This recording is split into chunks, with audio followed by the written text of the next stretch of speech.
Si Lolo Pinaobra at saka si Anthony Solis. Nandiyan pa si Anthony Solis. Palakpakan na lang si Anthony Solis. Kasi po ay pagka. Siya pala yung naiiwan na buhay. Iniwan na kami ni Lolo Pinaobra. Iniwan na rin kami ni Jobber. Kapatid. Ang tawag ko kasi kay Jobber ay kapatid. Ang tawag naman sa akin ay Miguel. At kasama namin si Malubari that time. Kakasama kami namin sa isang bahay. Si Malu, saka si Jobber, sila yung tumutulong sa akin para mag-alaga sa anak ko na si Denise nung araw. Di ba, Malu? Yan, sila nag-alaga sa anak ko naman. Sila yung mabuting nilalang na tumutulong sa akin kasi ano tayo, pariwara ang buhay ko. Pariwara ako!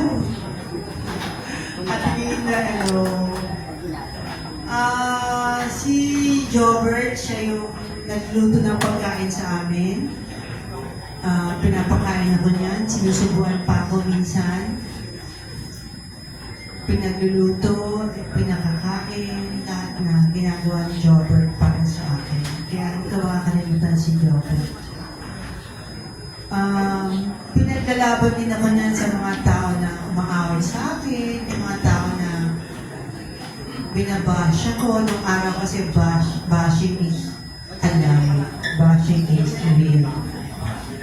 So, binabash ako ni Jobber. Yung mga tao nung araw, pero si Jobber ay lagi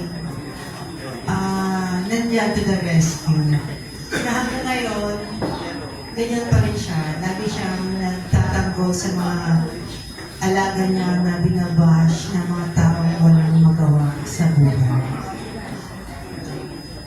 Marami kami pinagsamahan ni Jobber.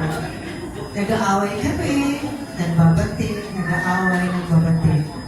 Pero yung paggawa namin sa isa't isa, yun yung nag-prevail sa aming dalawa.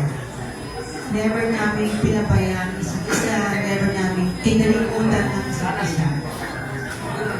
Anthony, magpalakas ka. Kailangan maging malakas ka para ikaw maging huling testimony para sa buhay natin lahat ng magkakapatid sa mundong ito. Anthony, asan ka? Asan si Anthony? Ayan, nandiyan lang eh. Ayan si Anthony. Papilay-pilay pero malakas ang katawan, malakas ang puso at isipan.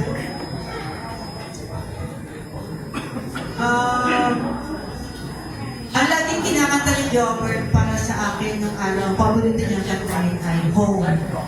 When I think of home, I think of a place where there's love and affection. I wish I was home. I wish I was back there with the things I belong. Yan laging kinakanta. Tama ba ate? Favorite niya yan? Yes.